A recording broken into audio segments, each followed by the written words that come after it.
मुझे मालूम है कि मेरा आपका रिश्ता क्या है। मैं जब इलेक्शन में खड़ा हुआ था, आपने मुझे वोट नहीं डाला, आप डाल नहीं सकते, लेकिन मेरे जीत में, हमारी जीत में आप लोगों का बहुत बड़ा हाथ है।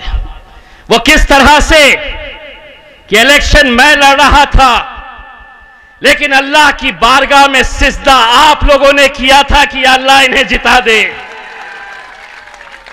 वो रिश्ता था हमारा।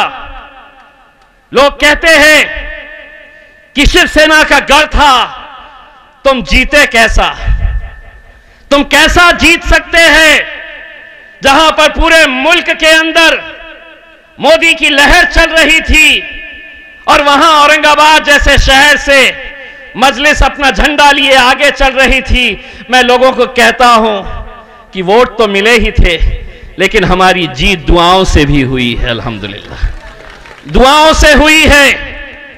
सिर्फ वोट ही नहीं करना, आप लोग मजलिस की कामयाबी के लिए दुआ भी करिएगा, क्योंकि एक तड़प जो हम बैरिस्टर असदुद्दीन अवैसी साहब के अंदर देखते हैं, दोस्तों, शायद ही हिंदुस्तान में ऐसा कोई नेता होगा जो दिन देखता है ना रात देखता है। सिर्फ यही तड़प है कि आपके अंदर एक एक असदुद्दीन अवैसी को तैयार करे। हम तो मुस्तकबिल में आपके मसाइल का हल, उसका तरीका आपको बता रहे हैं। हम तो आपसे एक पैगाम दे रहे हैं कि कैसे आपको उत्तर प्रदेश में अपनी सियासी लीडरशिप को बनाना है।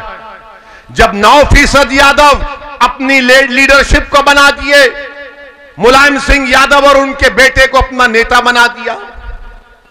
दलित में हमारे जाटव भाई और बहनों ने बहन मायावती को अपना नेता बना दिया। कुर्मियों ने अपनी लीडरशिप वो अनुप्रिया पाटिल को बना दिया। आगरा के बाघेलों ने अपना नेता बाघेल साहब को बना दिया। ठाकुरों ने बाबा को अपना लिया। सबने अब ब्राह्मणों की एक पॉलिसी है। आप बताइए, अगर इसमें अगर कहीं पर कोई नजर नहीं आता तो मुसलमान है। बताओ आपका नेता कौन है? बताओ तुम्हारा नेता कौन है? मेरा नाम मत लो, अपने दिल से सवाल करो। मैं आपसे पूछ रहा हूं, बताओ मुसलमानों का उत्तर प्रदेश में नेता कौन है? कौन है तुम्हारा नेता जो तुम्हारी विधानसभा में तुम्हारी आवाज को उठाएगा? कौन है मुसलमानों का नेता उत्तर प्रदेश में? बताइए आप। क्या आप इसी तरह नहीं है बोलेंगे या बनाएंगे? क्या उत्तरोला में बनाएंगे या पूरे यूपी में बनाएंगे? आपको पूरे यूपी में बनाना है, इसमें कोई गलती नहीं होगी। इससे भारत की जमहूरियत मजबूत होगी, उत्तर प्रदेश की जमहूरियत मजबूत होगी। कैसे होगी? जब तमाम समाज ने अपना नेता बना लिया, अपनी लीडरशिप बना ली, और हम नहीं बना पाए। क्यों नहीं बना पाए? क्योंकि हमने हमेशा इन धोखेबाजों पर भरोसा किया जिन्होंने हमको हमेशा धोखा दिया। मेरे अजीज दोस्तों और बुजुर्गों, उत्तर प्रदेश के ये विधानसभा के चुनाव, आपको उत्तर प्रदेश के मुसलमानों से मेरी अपील है कि अपनी सियासी लीडरशिप को बनाइए। दोस्तों, अगर यहां पर कोई मुझे जानता नहीं है तो मैं अपना तारुफ इस नजरिए से करवाना चाहता हूं कि मैं सिर्फ एक सांसद नहीं हूं। हमारी पहचान यह भी है कि हमने महाराष्ट्र में शिवसेना के गढ़ में उन्हें हराकर हमारे झंडे को हमने लहराया है। बड़ा गर्व था, बड़ा घमंड था, ये हमारा गढ़ है।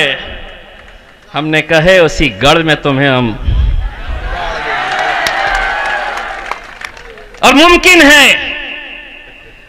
है बशर्ते कि हमें एक ताकत बनकर खड़े रहने की जरूरत है। यह सच्चाई है, यह अल्लाह का लाख लाख करम है कि जिस पार्टी के बारे में कहा जाता था कि यह तो सिर्फ हैदराबाद से एक इनका सांसद चुनकर आता है, एक सांसद, यह क्या कर लेगा? अल्हम्दुलिल्लाह अब एक नहीं है।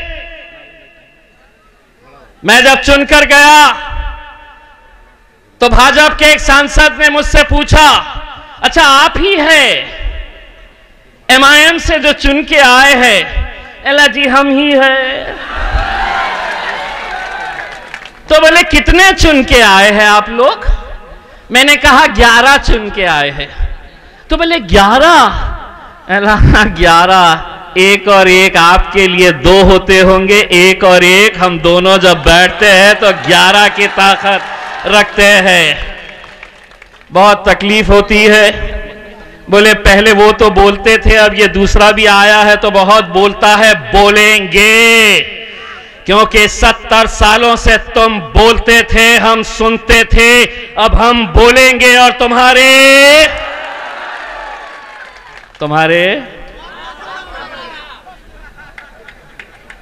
बोलो भाई, दिल खोल के बोलो, कुछ नहीं होता, ये कुछ नहीं कर सकते।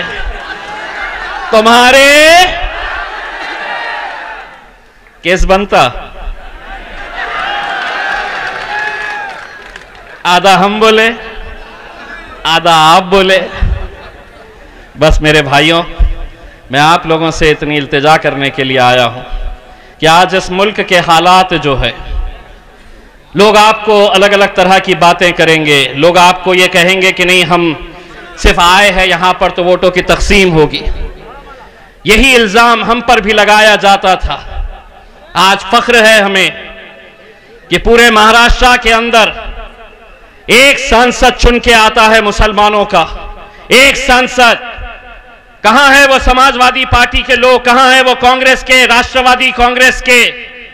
कहां है वो शिवसेना के लोग जो कांग्रेस और राष्ट्रवादी के साथ सत्ता बना लेते हैं?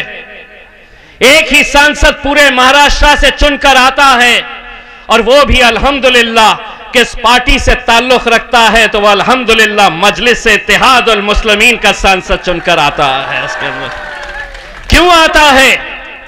हम भी जब खड़े रहे तो हमको भी यही कहा गया कि नहीं, अब ये खड़े हुए हैं, अब शिवसेना जीत जाएगी, ये खड़े हैं तो भारतीय जनता पार्टी की जीत यकीनी हो जाएगी। हमने अपनी आवाम से कहा, एक बार धक्का लगाओ तो सही।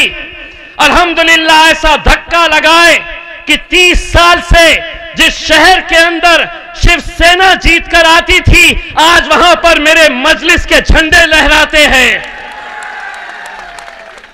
डरने और घबराने की जरूरत नहीं है। अभी आपने सुना इम्तियाज जलील ने क्या कहा था। औरंगाबाद महाराष्ट्र में 22-23 साल से शिवसेना का MP था। जब इम्तियाज जलील इलेक्शन लड़ने आए मेरे पास, तो मैंने कहा इम्तियाज साहब दोबारा सोच लो। तो इम्तियाज साहब ने कहा नहीं साहब, मैं सोच कर आया हूं, मुझे लड़ना है पार्लियामेंट का इलेक्शन। और इम्तियाज जलील कोई खानदानी सियासतदान नहीं है। इनके वालिद जलील साहब औरंगाबाद के एक मशहूर डॉक्टर थे, अल्लाह उनकी मग़फ़िरत करे। इम्तियाज जलील 25 साल का जर्नलिस्ट था। मुझसे आकर कहा कि मुझे लड़ना है। मैंने कहा सोच कर आकर बोलो। बोले नहीं साहब, सोचना नहीं है, आप मुझे अपना फैसला सुनाइए। मैं औरंगाबाद के तमाम जिम्मेदार आए, मैं उनकी जिद और उनके जज्बे को देखकर उनके सामने कहा जाओ और इलेक्शन लड़ो। 23 साल के शिवसेना के MP को इम्तियाज जलील ने हराकर वहां से मजलिस को कामयाब किया। क्यों किया? क्योंकि एतमाद था, भरोसा था, लड़ने का जज्बा था। अब उतरोला की आवाम को भी अपने दिलों में एक एतमाद को बहाल करना है, एतमाद को मजबूत करना है कि डॉक्टर मन्नान हमारा भाई है, हमारा बेटा है, हमारा खादिम है, हमारा गुलाम है। जो आप पुकारेंगे तो दौड़कर आपके दरमियान में आएगा। यह फैसला आपको उतरोला में करना है। अगर आप अपने अज़म और हौसले को बुलंद रखेंगे तो याद रखो, हम कोई चीज को भी हासिल कर पाएंगे। इंसान अगर अपने अज़म और हौसले को पुख्ता रखेगा तो कोई दुनिया की ताकत उसको रोक नहीं सकती। अल्लाह ने इंसान को बहुत बड़ी ताकतवर चीज दी है, उसको जिद दी है। जब आप जिद में आ जाएंगे कि नहीं, उतरोला से यहां पर सिर्फ मजलिस कोर्ट पड़ेगा, उतरोला की जनता की भलाई के लिए डॉक्टर अब्दुल मन्नान को कामयाब करेंगे, तो यकीनन इंशाअल्लाह ताला डॉक्टर अब्दुल मन्नान यहां से आपका विधायक बनकर लखनऊ को जाएगा इंशाअल्लाह।